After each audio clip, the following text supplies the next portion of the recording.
always been an element of existential fury to my grandmother's barbed wire wit concerning her lost time and missed chances. But as her Alzheimer's advanced, she forgot to be angry. She seemed healthier, too. Her pace quickened, her complexion brightened, her hair thickened. She had the look of a woman without a care in the world. And with my help and my grandfather's MasterCard, even her wardrobe improved. Meanwhile, I learned to stop trying to correct her mistaken recollections, and instead to take pleasure in the time I had with her. After all, what was there to correct? Poetry almost never boasts a practical application.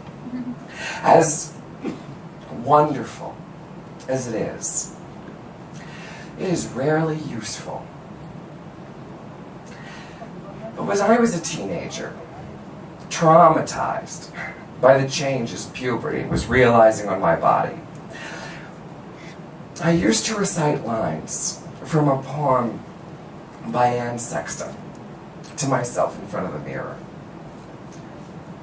"Oh, darling," the poet writes, her 11, almost 12-year-old child, "let your body in. Let it tie you in comfort. There is nothing in your body that lies. All that is new is telling the truth." There is nothing in your body that lies. I used to tell my unrecognizable, manly reflection, my newly stubbled chin and rising Adam's apple, all that is new is telling the truth. I'd console myself when my voice broke humiliatingly in class.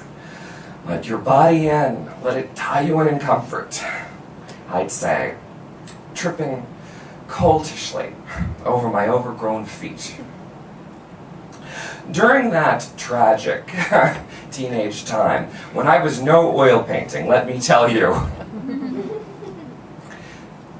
Joanne accepted me with a grandmother's obvious, beaming pride. "Look at you," she'd say, eyeing me up and down. "Look at who you are. Who is this man of mine? Not a little boy anymore." And she said this, not as though she'd lost any part of me, but as though she was honored to join me in the man I was becoming. Now it was my turn. It was time for me to accept her own honest turning. It was my chance to be proud of Joanne for the woman she was becoming.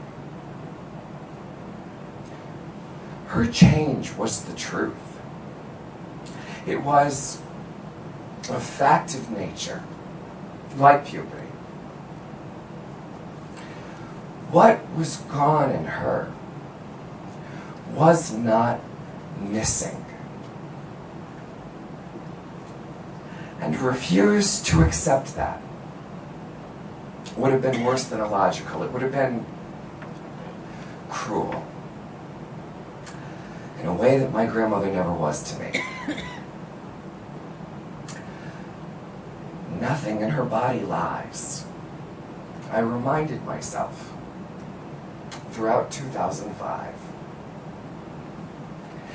And with time and experience, I learned, just as I learned during my adolescence, that this acceptance wasn't as sad or as scary as it first appeared.